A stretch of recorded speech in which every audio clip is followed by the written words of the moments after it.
우리 성도 여러분 안녕하세요. 그동안 잘 지내셨죠?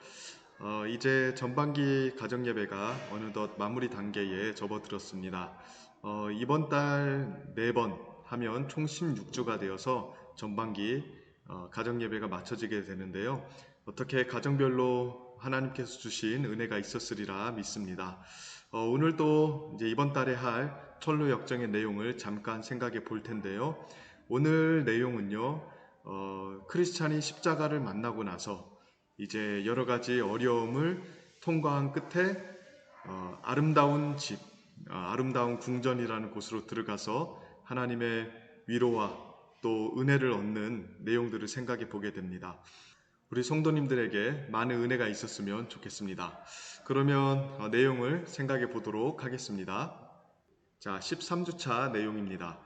형식주의자와 위선자 만난 크리스천이 이제 같이 길을 가다가 세 갈래 길을 만나게 됐죠. 형식주의자와 위선자는 양갈래 길로 돌아갔고 크리스천은 계속해서 직진했습니다. 직진하는 길은 어려운 길이었어요. 좁은 길이었고 또 가파른 언덕이었습니다. 그래서 크리스천이 이 좁은 길을 따라서 계속해서 언덕을 힘겹게 올라가기 시작하죠. 이렇게 언덕을 힘겹게 올라가기 시작하는 이것은 예수 믿는 사람들이 살아가야 되는 이 제자도의 삶을 의미합니다. 자기를 부인하고 자기 십자가를 지고 좁은 길을 계속해서 걸어가는 것을 의미하죠. 참된 신앙을 가지고 있었던 크리스찬은 이 좁은 길을 걸어가는 것을 부인하지 않고 계속해서 걸어갔습니다. 너무 가파른 언덕이었기 때문에 나중에는 엉금 기어가야 됐다고 이야기를 하고 있죠. 자, 오르막길을 중간쯤 가자 뭐가 나타납니까? 그늘이 있는 정자가 나타납니다. 나그네들이 쉬면서 기운을 차릴 수 있도록 고개의 주인이 만들어 놓은 쉼터였다고 이야기합니다. 여기서 고개의 주인은 우리 하나님이십니다.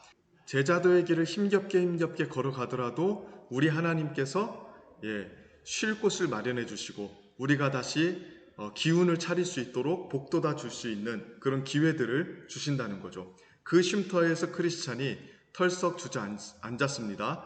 그리고 모처럼 너무 편안히 쉬다 보니까 졸음이 밀려와요. 그리고 너무 자다가 한밤중이 될 때까지 잠들어 버렸습니다. 하나님께서 잠깐 쉬고 나서 이제 다시금 힘을 얻어서 제자도의 길을 갈 수 있도록 마련해 준 정자인데 크리스찬이 거기서 소위 퍼져버린 거예요. 게으름에 빠져버리는 겁니다. 이런 게 조금 우리의 아이러니 같아요. 하나님께서 우리에게 힘을 주시고 위로해 주시고 쉴 수 있도록 제공해 주시는 은혜의 장소에서 오히려 나태해지고 해이해질 는 일들이 있을 수 있다는 걸 이제 이 철로 역정에서는 보여주고 있는 것이죠. 자, 잠이 얼마나 달콤했던지 두루마리를 떨어뜨렸다고 이야기합니다. 그러니까 이게 게으름에 빠졌을 때 일어나는 전형적인 현상이거든요. 두루마리가 무엇이었습니까? 예수님의 십자가를 경험했을 때 세 번째 천사가 크리스찬에게 주었던 게 바로 두루마리잖아요. 이 두루마리는 하나님과의 확실한 언약 관계를 상징하는 거고요. 또 구원의 확신을 상징하는 겁니다. 그래서 크리스찬이 어려울 때마다 이 두루마리를 꺼내보면서 위로를 받거든요. 근데 이 두루마리를 떨어뜨렸다. 이거는 하나님과의 관계에 있어서 문제가 생겼다는 걸 의미하고요. 크리스찬 안에 구원의 확신이 희미해졌다는 것도 의미합니다. 이렇게 늘어서서 자는데 누군가가 다가와서 깨우는 것 같은 소리가 들렸다고 이야기를 해요. 게으른 사람아, 계매에게 가서 그들이 사는 것을 살펴보고 지혜를 얻으라. 이 잠언에 나오는 구절이거든요. 이 음성이 들렸다고 이야기합니다. 하나님의 은혜이죠. 게으름에 계속 빠져있게 하나님께서 그냥 내버려 두시는 것이 아니라 크리스천을 흔들어 깨웠습니다. 놀라서 깨어난 크리스천이 급하게 일어나서 다시 길을 가기 시작합니다. 그렇게 계속해서 길을 가는데 꼭대기에 도착하자마자 두 명의 남자가 달려오는 게 보여요. 누구입니까? 소심과 불신이라는 사람이에요. 이 두 사람 놀란 얼굴을 가지고 와서 이렇게 이야기합니다. 저 앞길에 사자 두 마리가 버티고 있습니다. 자는지 깨어있는지는 정확하지 않습니다. 그러나 가까이 가면 아마도 우리의 온몸이 갈기갈기 찢겨나갔을 겁니다. 이렇게 이야기합니다. 그리고 이 소심과 불신은 무서워서 돌아가는 길이라고 이야기합니다. 이 둘도 순례자였을 거예요. 높은 언덕을 올라가서 꽤나 열심히 신앙생활했던 사람들인데 이 사람들 어떻습니까? 두려움에 지금 차 있는 겁니다. 자, 크리스천이 이 말을 듣고 말을 합니다. 말씀을 들으니까 겁이 납니다. 목숨을 건지려면 어디로 가야 될까요? 발길을 돌려 고향으로 돌아갈 수가 없습니다. 저는 전진할 수밖에 없습니다. 돌아가는 것은 곧 죽음을 의미하는 것이니까요. 앞만 보고 나아간다면 죽을 것이 무섭겠지만 그걸 넘어서면 영원한 생명을 얻을 수 있을 거예요. 난 계속 가겠어요. 예, 이러한 모습이 어떻게 보면 참된 믿음을 가진 사람들의 모습일 거예요. 난관이 있고 어려움들이 분명히 있을 게 예상이 되지만 되돌아갈 수 없으니까, 주님의 길을 따라갈 수밖에 없으니까 계속 전진하겠다는 태도, 이런 것들이 제자가 가지고 있어야 되는 그러한 모습이죠. 그래서 크리스찬이 가던 길을 계속 갑니다. 근데 아무래도 들은 말이 있으니까 두려움이 조금씩 밀려왔겠죠. 앞으로 만날 사자들을 생각하니까 두려움이 찾아왔다고 이야기해요. 자, 두려움이 찾아오니까 뭘 합니까? 두루마리를 꺼내 읽으려고 합니다. 이거 아주 좋은 태도거든요. 두려움과 불신과 또는 불안함이 찾아왔을 때 두루마리, 즉 하나님과 우리와의 언약 관계, 하나님과 우리의 관계, 그 구원의 확신, 이런 것들이 이제 찾아서 확인하는 일들을 하는 겁니다. 이러한 모습들은 우리가 본받아야 될 필요가 있는 모습이죠. 신앙생활 하다 보면 미래에 대한 두려움이 찾아올 수도 있어요. 또 불신과 불안함이 올 수도 있습니다. 그럴 때마다 우리도 두루마리를 꺼내서 읽어야 됩니다. 하나님과 우리와 맺은 그 확실한 언약 관계를 붙잡아야 돼요. 예수 십자가를 통해서 하나님이 우리의 아버지가 되시고 우리를 돌보신다는 그 확실한 관계가 맺어졌다는 것을 계속해서 점검해 볼 필요가 있습니다. 그런데 자, 아까 두루마리 어떻게 했죠? 예, 떨어뜨렸잖아요. 아무리 찾아봐도 찾을 수가 없었습니다. 굉장히 난감해진 상황이죠. 두루마리가 있어야 사실은 안심할 수도 있을 뿐만 아니라 사실 이 두루마리가 하나님과 크리스찬의 관계의 표징이거든요. 그러니까 잊어버리면 절대로 안 되는 거예요. 그래서 난감해하면서 크리스찬이 두루마리를 찾으려고 갑니다. 먼저는 무릎을 꿇고 자신의 어리석은 게으름, 아까 게으름 때문에 잠들어서 두루마리를 잊어버렸으니까 하나님께 용서해달라고 간구합니다. 그리고는 두루마리를 찾으려고 길을 되짚어서 내려가기 시작하죠. 자, 영적 침체에 지금 빠진 거거든요. 하나님과의 관계가 희미해지고 잃어버린 상황입니다. 그때 크리스찬이 어떻게 합니까? 길을 되짚어서 돌아가고 있는 겁니다. 자, 이 모습도 우리가 잘 들여다볼 필요가 있습니다. 자, 신앙생활 하다가 두루마리를 잃어버릴 때가 있어요. 우리의 태만함 또 게으름 때문에 하나님과의 관계가 희미해지기도 하고 또 구원의 확신이 옅어지기도 할 때가 있습니다. 불안과 두려움 또 어려움들이 찾아왔을 때 하나님과의 관계가 확실하지 않으니까 참 그때는 곤고해지고 어려워지거든요. 그럴 때 어떻게 해야 됩니까? 길을 되짚어서 되돌아가야 돼요. 우리가 어디서 무너졌는지 또 어떻게 흔들렸는지 어디에서 하나님과의 관계가 해이해졌는지를 되짚어 돌아가는 겁니다. 이러한 모습들은 우리가 돌아볼 필요가 있습니다. 쉼터로 돌아가는 크리스찬의 마음 한없이 무거웠죠. 그래서 자신이 정자에서 잠에 빠져들었다는 것을 후회하면서 돌아갑니다. 특별히 이제 이 부분을 잘 보십시오. 고갯길의 주인은 순례자들이 한숨 돌리고 가도록 정자를 세웠건만 난 그 쉼터를 이용해서 육신의 쉼을 얻는데 급급했어.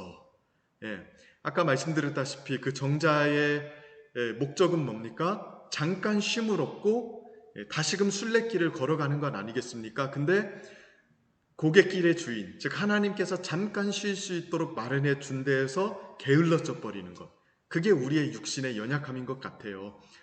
그러한 것들을 이제 계속해서 되짚어 가면서 자기가 어떠한 부분에서 실수를 했고 어떤 부분에서 무너졌는지를 계속 리마인드를 하면서 지금 크리스찬이 왔던 길을 되돌아가고 있는 겁니다.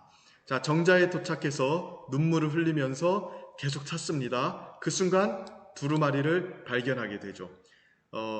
다시 발견한 두루마리 얼마나 소중하겠어요. 품 안에 감추고 조심스럽게 간직했다고 이야기합니다. 그러니까 영적 침체에 빠졌다가 다시금 하나님과의 관계를 회복하는 장면을 지금 보여주는 거예요. 그리고 영적 침체에 빠졌다가 다시금 하나님과의 관계를 회복하니까 그 하나님과의 관계를 더 소중하게 생각하게 되었다는 것을 보여주고 있는 것이죠. 이 두루마리를 얻은 채 다시 순례의 길을 가기 시작합니다.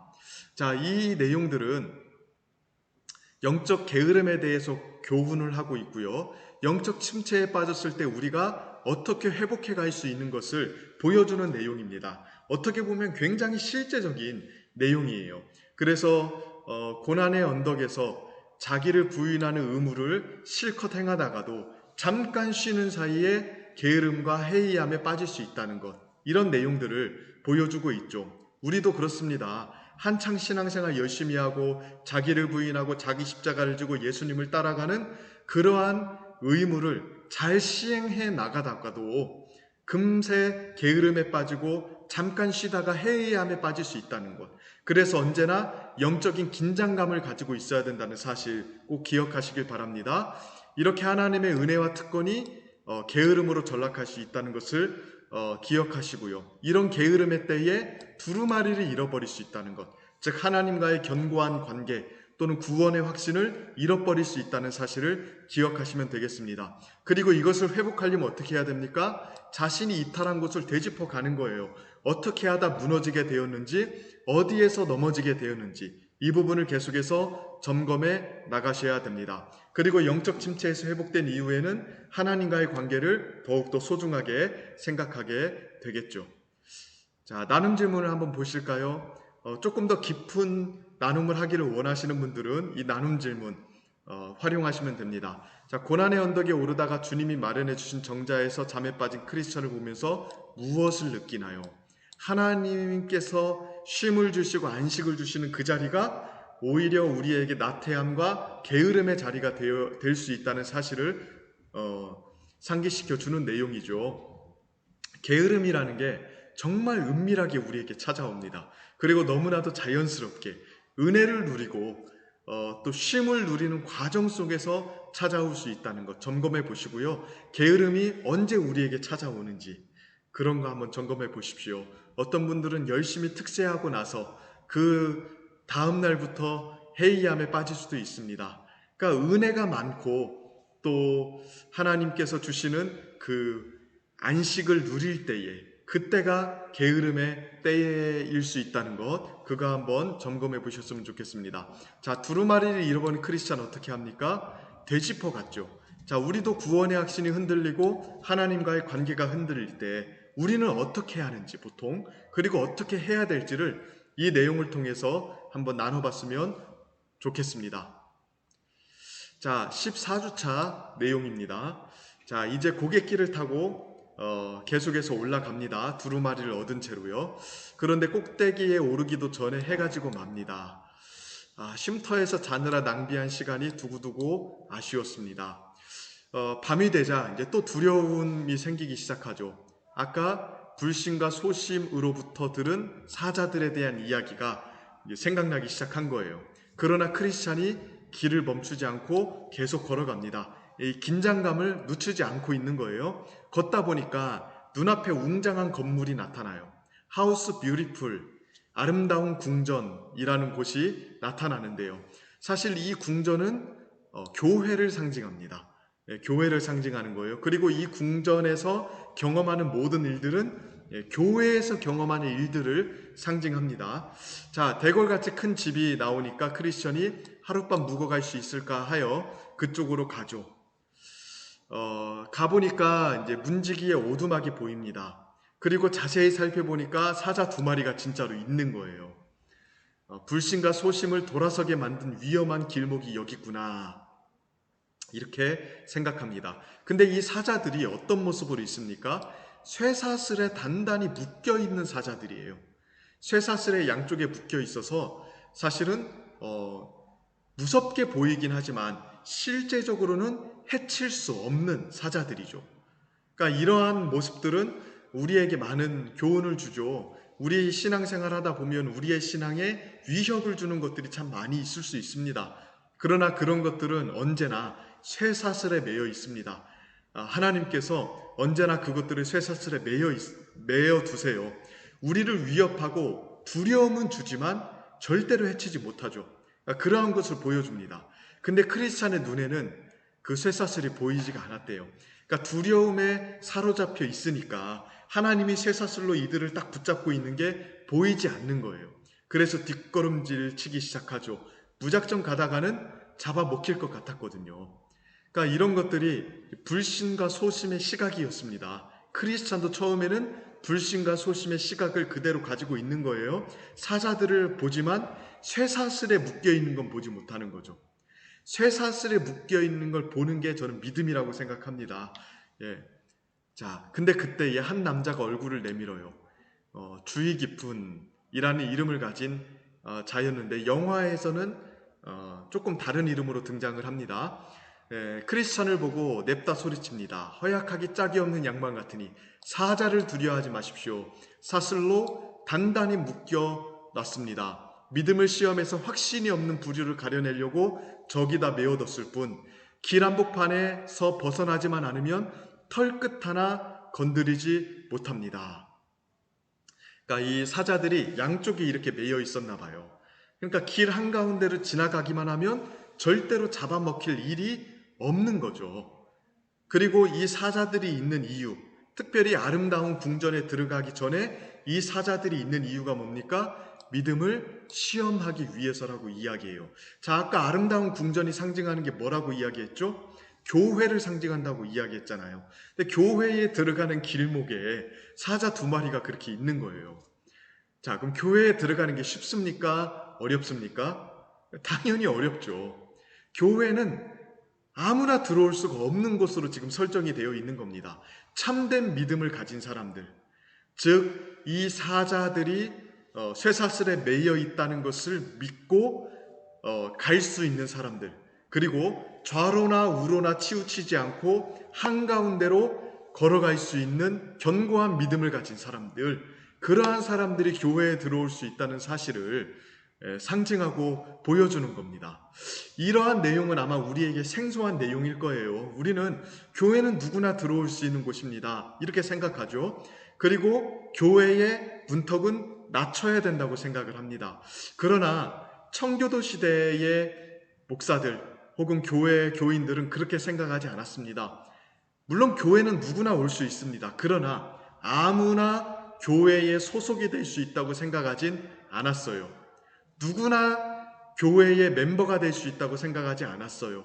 믿음의 시험을 통과해서 참된 믿음을 가진 사람들, 좌로나 우로나 치우치지 않고 한가운데로 똑바로 걸어갈 수 있는 견고한 신앙을 가진 사람들만 교회의 일원이 될 수 있다고 생각했습니다. 특별히 이 당시에는 찰스 2세 때거든요. 이 존 버년이라는 목사가 활동했던 시대가 찰스 2세인데 청교도들에 대한 박해가 있었을 때였습니다.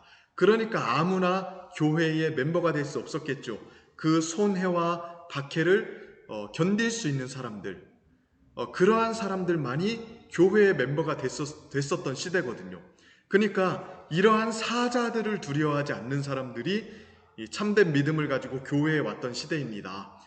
그러다 보니까 이제 이런 내용이 들어가 있는데요. 저는 우리가 교회에 대해서 생각할 때에 이러한 내용들을 조금 유념해야 될 필요가 있다고 생각을 합니다. 오늘날 교회는요, 교회 안에 들어오는 사람들의 믿음을 시험하거나 가려내지 않죠. 세례를 주거나 또는 성찬에 참여할 때에 진짜로 이 사람이 참된 믿음을 가졌는가를 우리는 면밀하게 생각해 보지 않습니다. 오히려 교회에 그냥 나오기만 해주는 것을 감사하게 생각을 하죠.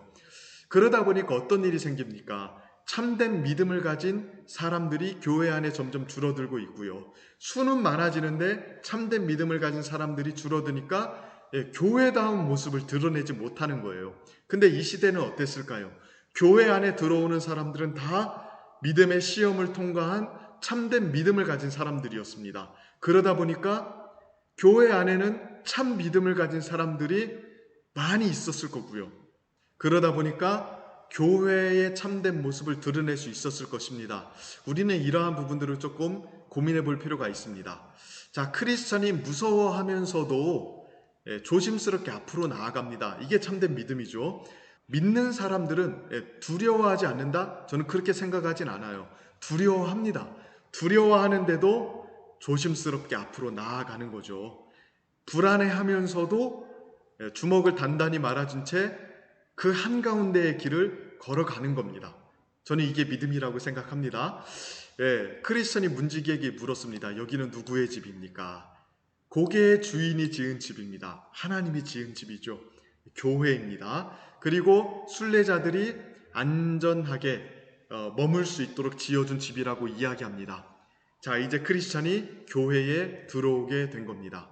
자, 핵심 포인트 점검합니다. 아름다운 궁전은 교회를 의미한다고 했습니다. 자, 입구의 두 마리의 사자는 무엇을 상징합니까?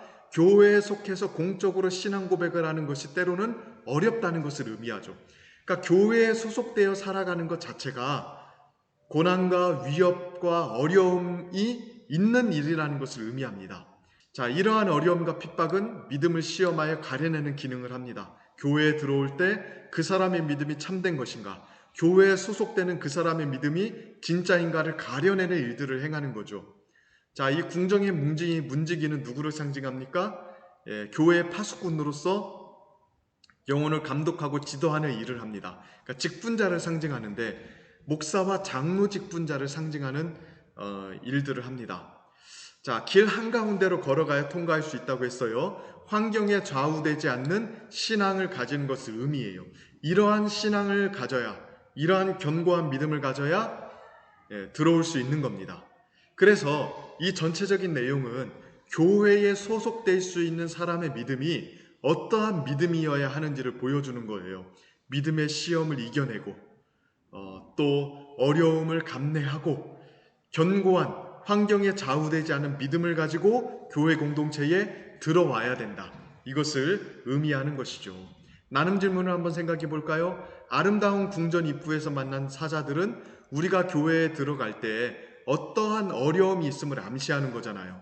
여러분은 교회에 속하여 살아가는 데에 어떤 어려움을 감내하고 있습니까? 또 교회에 나와서 교회의 멤버로 살아가면서 감내해야 되는 손해와 또 어려움들이 있었습니까? 이런 내용들을 한번 나누어 봅시다. 없다면 이 없는 이유가 뭘까? 이런 것도 한번 나눠봤으면 좋겠어요. 자, 사자들을 통과하려면 어떻게 해야 됐습니까?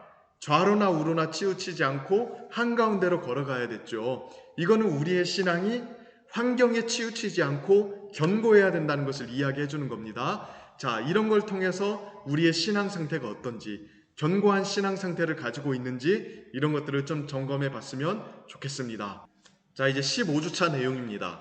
자, 아름다운 궁정의 문지기가 이제 크리스찬에게 한 사람을 소개해 주겠다고 이야기를 하죠. 초인종을 누르니까 아름다운 아가씨 하나가 나옵니다. 신중이라는 이름의 아가씨였어요. 크리스찬은 여기서 4명의 아가씨들과 만나게 됩니다. 신중, 분별, 경건, 자선, 이 4명의 아가씨인데 이 4명의 아가씨는 교회의 직분자를 상징합니다. 특별히 목사와 장로를 상징하는 아가씨들입니다. 아니, 왜 목사와 장로를 아가씨들로 표현을 했을까? 이런 생각이 드시죠? 일반적으로 목사 직분자와 장로 직분자들은 다 남자잖아요. 근데 여기서는 여자로 소개가 되거든요.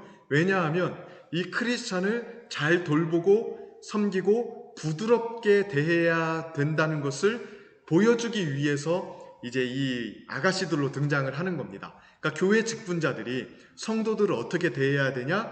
부드럽고 또 친절하게 대해야 된다는 것을 이걸 통해서 상징하면서 보여주는 것이죠. 자, 이 4명의 여인과 이제 대화를 하는데 이 대화 내용을 보면 사실은 그냥 일상적인 대화가 아닙니다. 거의 신문하듯이 크리스찬에게 질문을 하고 크리스찬은 질문에 대한 답을 받습니다.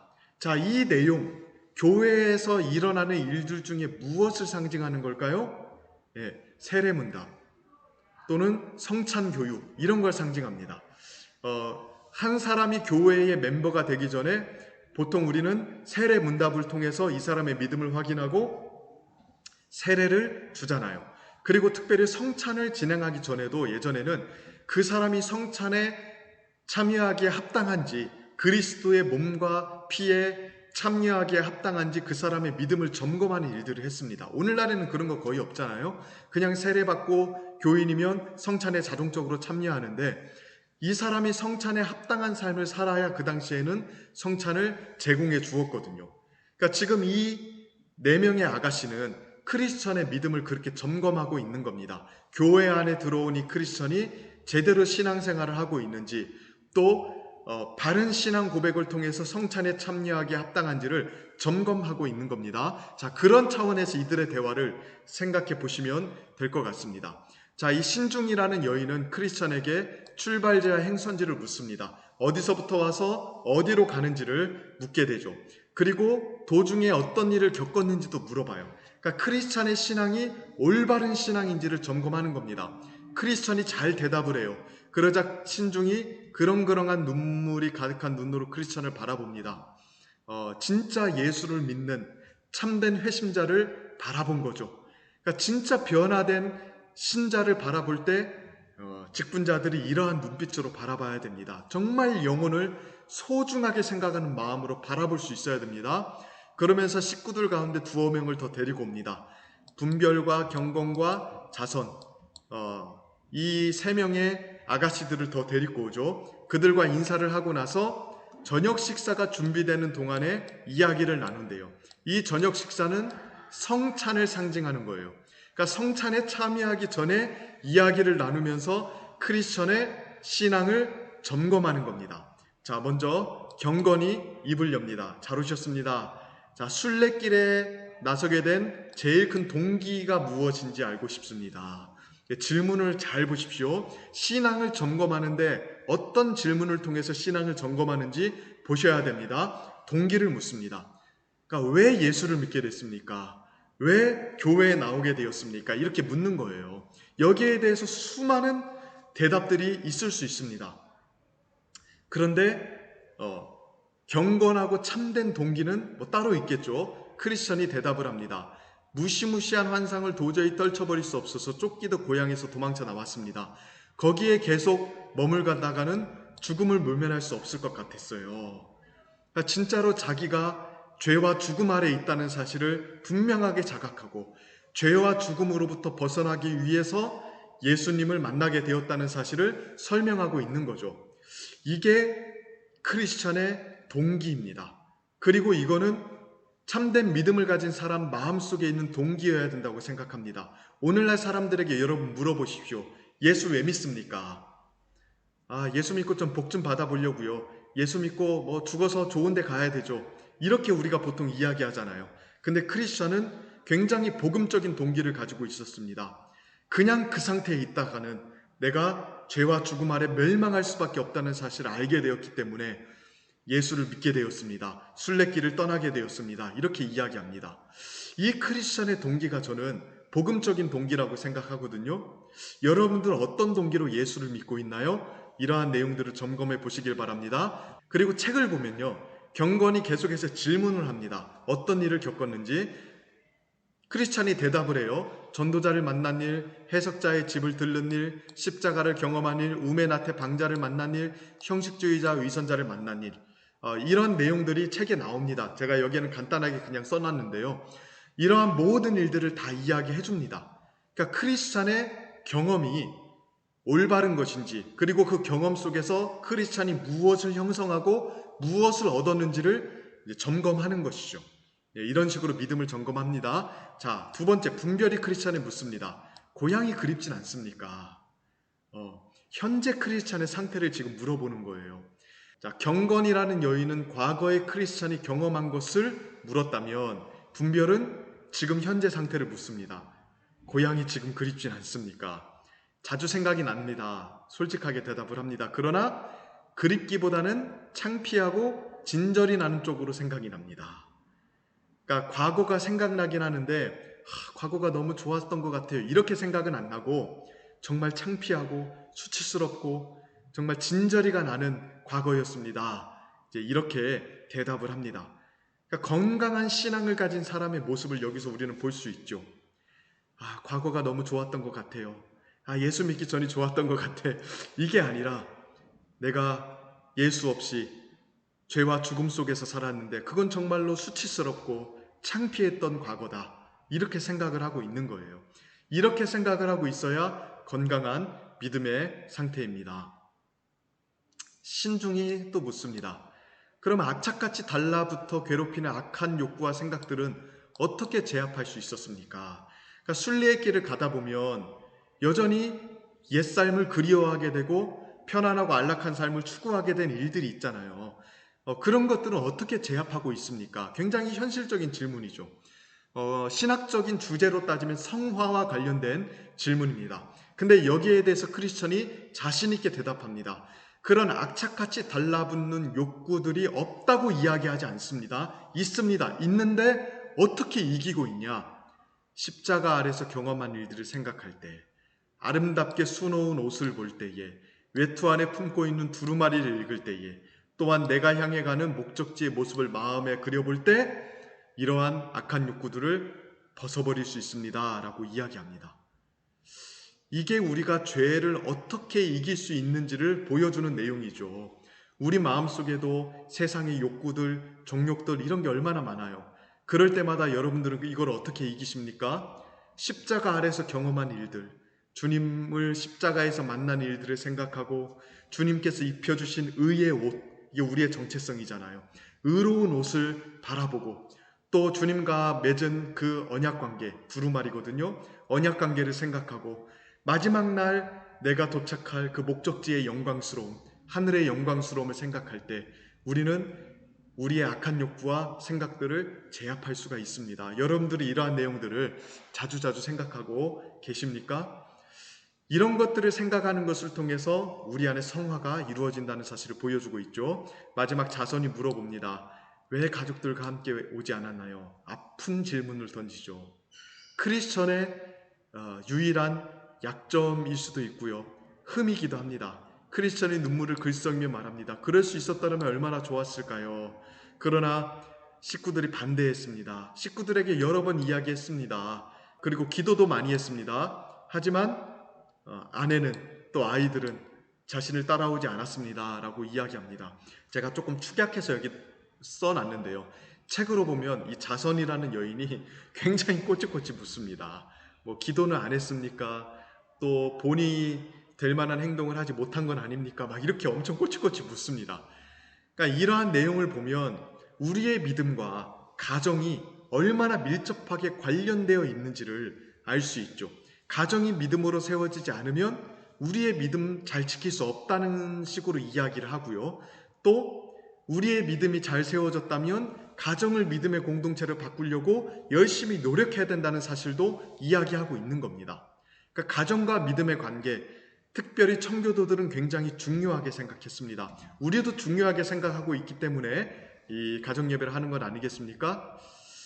네, 이렇게 거의 대화가 아니라고 신문이죠. 신문 같은 대화를 하고 난 뒤에 드디어 식사가 준비됩니다. 성찬을 상징하는 거라고 했죠. 성찬이라는 것은 예수의 살과 피를 함께 나누는 자리 아닙니까? 성찬은 우리 개역 교회에서는 은혜의 방편이라고 여겨졌습니다. 그러니까 하나님께서 우리에게 은혜를 베풀어 주시는 통로라고 여겨졌어요. 그러니까 보통 무엇을 통해서 우리가 은혜 받습니까? 라고 물어보면 우리는 말씀을 통해서요 라고 대답하잖아요. 맞아요. 말씀도 은혜의 방편 중에 하나예요. 그러나 성찬도 은혜의 방편입니다. 일반적으로는 말씀과 성찬 이 두 가지를 은혜의 방편이라고 개역교회에서는 여겼고요. 또한 웨스트민스터 소교리 문답을 보면 기도까지도 은혜의 방편이라고 이야기합니다. 그래서 말씀과 성찬 혹은 말씀과 성찬과 기도 이것들이 하나님께서 우리에게 은혜를 주시는 통로라고 이야기를 해요. 그러니까 성찬에 참여하는 것은 은혜의 잔치에 참여하는 것과 똑같은 겁니다.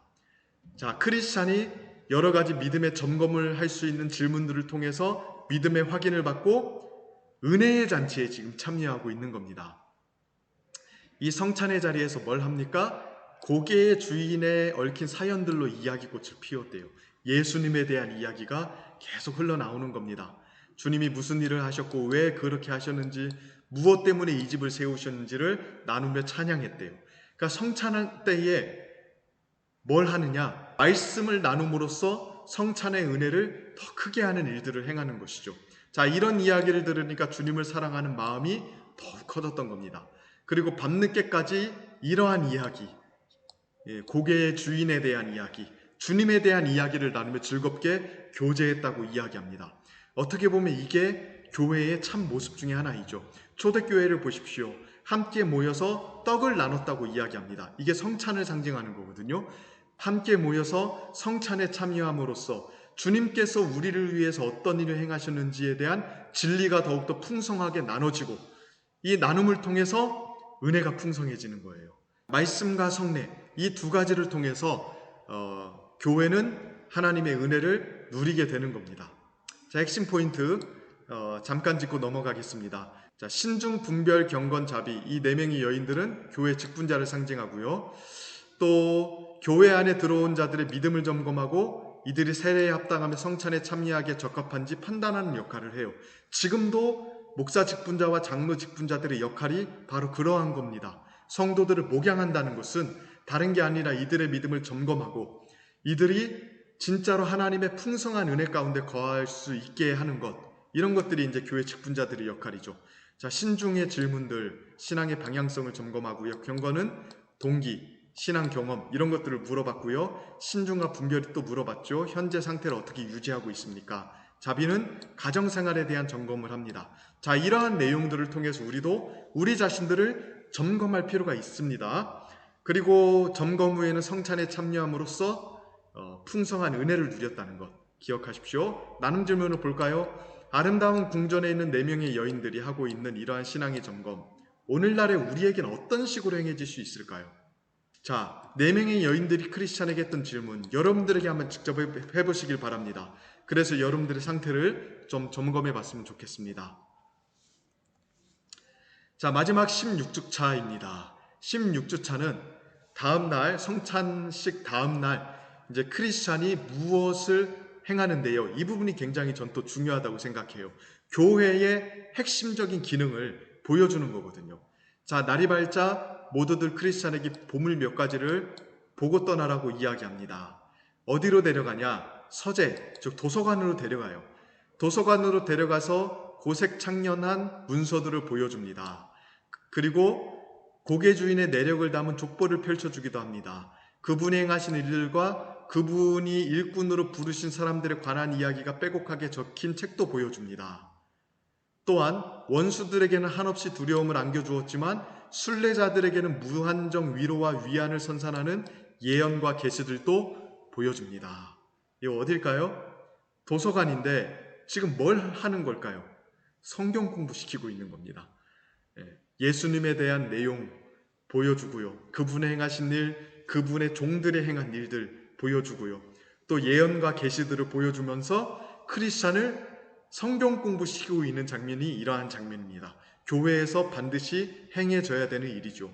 교회는 성도들을 양육하고 교육시킴으로써 신앙을 견고하게 하는 겁니다. 그러니까 크리스찬이 길을 떠나기 전에 이러한 성경 공부를 통해서 이 크리스찬의 믿음을 견고하게 하는 거예요.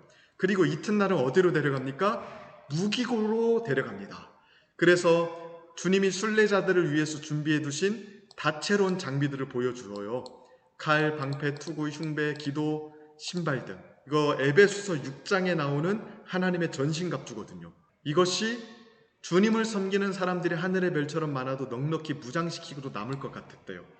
그러니까 하나님께서 성도들을 무장시킬 수 있는 자원들이 무한히 많다는 거예요.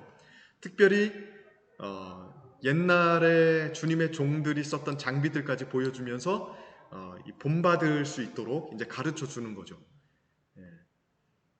이 무기고로 데려가서 무기들을 착 보여주고 나서 진짜 크리스찬이 떠날 때에 어떻게 합니까? 무기고로 한 번 더 데려가서 완전히 무장시켜줍니다. 무장시켜줘요. 그냥 무기를 보는 것만으로 충분하지 않다는 거예요. 진짜 무장이 되어야 됩니다. 무장이 되어야 돼요. 그래서 떠나기 직전에 무장을 시켜줍니다. 자, 이렇게 다 무장이 되자 신중, 경건, 자선, 분별이 네 여인이 고개 아래까지 발에다 줍니다. 그리고 이 고개 아래는 겸손의 골짜기가 있어요. 그 겸손의 골짜기에서 아볼로온, 마귀와 영적 전투를 이제 벌이게 되거든요. 그 내용이 2학기 첫 번째 내용에 나옵니다. 내려가는 것도 위태롭다고 이야기하죠. 그러니까 사람이 도서관에서 배우고 영적으로 무장되면 조금 교만해질 수 있잖아요. 근데 교만해지지 않게 이제 내려가는 겁니다. 내려가는 건 올라가는 것보다 더 힘들다고 이야기해요. 그만큼 겸손이 힘들다는 거예요. 근데 이 겸손해졌을 때에 비로소 영적인 전투에서 이길 수 있다는 것. 이게 이제 겸손의 골짜기의 전투에 있어서 핵심적인 메시지 중에 하나거든요. 어찌되었든 완전히 무장해서 내려가게 됩니다. 내려가면서 여러 차례 엉덩방아를 찧었다고 이야기하죠. 그만큼 겸손해지는 게 어렵다. 근데 완전히 이렇게 겸손해져야 하나님의 능력을 힘입어서 사탄을 이길 수 있다는 것을 여기서 보여주기 시작하죠. 자, 핵심 포인트입니다. 크리스천을 도서관으로 데려가는 건 말씀의 훈련을 의미하죠. 다양한 책들을 도서관에서 보여줬습니다. 이것은 어느 한 부분만 배울 게 아니라 진리의 풍성함을 깨달아야 된다는 것을 이야기합니다. 그러니까 한 면만 편식할 게 아니라 다양한 진리를 골고루 배워야 된다는 걸 이야기하죠. 자, 무기창고로 데려갔어요. 무기를 보여줬다는 건 뭡니까? 순례자의 삶 자체가 전쟁의 연속이다. 무장되어야 된다. 그리고 이 무장을 어디서 시키는 거예요? 교회에서 시키는 거예요. 교회는 성도들을 가르쳐서 양육시키고 무장시켜서 세상에 나가서 영적 전투에 승리할 수 있도록 만드는 게 교회의 역할입니다. 또 무기를 볼 뿐만이 아니라 실제로 장착해야 되겠죠. 마지막으로 나눔 질문 생각해 볼까요? 크리스천이 도서관으로 가게 된 건 무엇을 의미하나요? 여러분은 어떻게 주님의 진리를 배울 수 있나요? 또 주님의 진리를 배울 수 있는 기회가 있다면 어떻게 참여할지. 지금 여러분들이 가정예배 하시는 것도 이 진리를 배우는 것 중에서는 하나라고 생각합니다. 자, 무기창고에서 크리스찬이 앞으로 싸워야 될 적들이 있음을 암시해 주는데 우리가 어떤 부분을 실제로 무장하면 좋을지 한번 고민해 보십시오. 나에게는 어떤 부분이 부족한지. 특별히 에베소 6장을 보면서 한번 나누어 보셨으면 좋겠습니다. 네, 이렇게 해서 이번 달에 배울 내용들을 한번 생각해 봤습니다. 자, 이번 달에 배울 내용들은 교회에 관련된 내용들이 참 많이 있었습니다. 이러한 기회를 통해서 우리가 교회에 대해서 올바른 신학과 관점을 조금 정립할 수 있는 기회가 되었으면 좋겠습니다. 자, 이번 한 달 동안에도 가정예배 화이팅입니다. 이번 1학기 마지막 달인데 끝까지 완주하셨으면 좋겠습니다. 네, 오늘도 강의 들어주셔서 감사하고요. 항상 가정에서 믿음으로 살아내는 성도들 되기를 계속해서 기도하도록 하겠습니다. 네, 감사합니다.